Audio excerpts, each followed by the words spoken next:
So good day, ayun, sinasala ko na sana tong engine na to, yung pang wave, kaso problema, nawala ng power. So yan, ito yung outlet.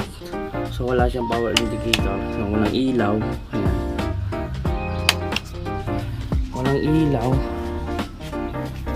Kaya pag sindi na lang ng power dun ko disconnect. Pero good thing,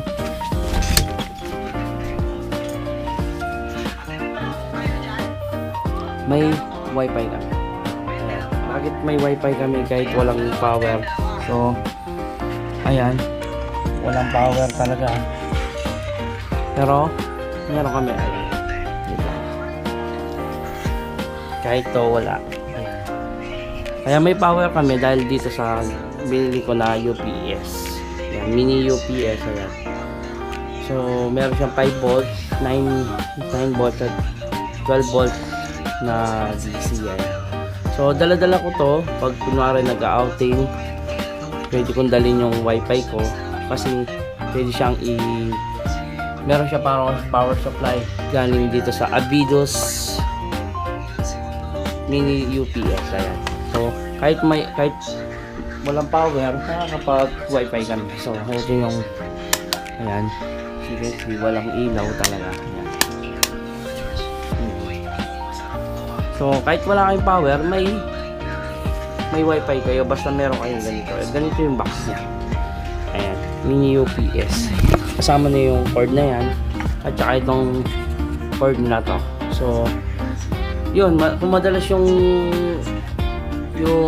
brownout sa inyo, pwede kayong bumili nito para once na nag-brownout, meron pa rin kayong mga internet. So on natin yung wifi ko. Ayan.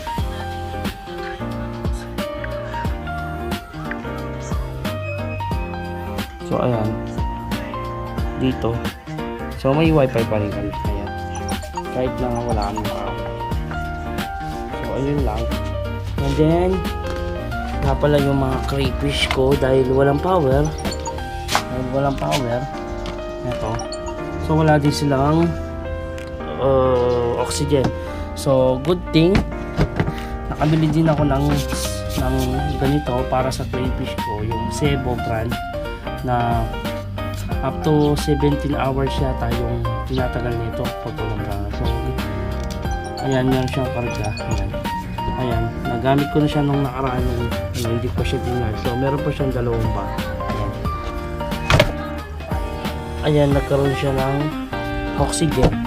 So makikita nyo, ito wala siyang alam. So ilalagay ko na lang yung link sa description ng video na to pag kailangan nyo ng mini UPS at saka yung sa crayfish ko na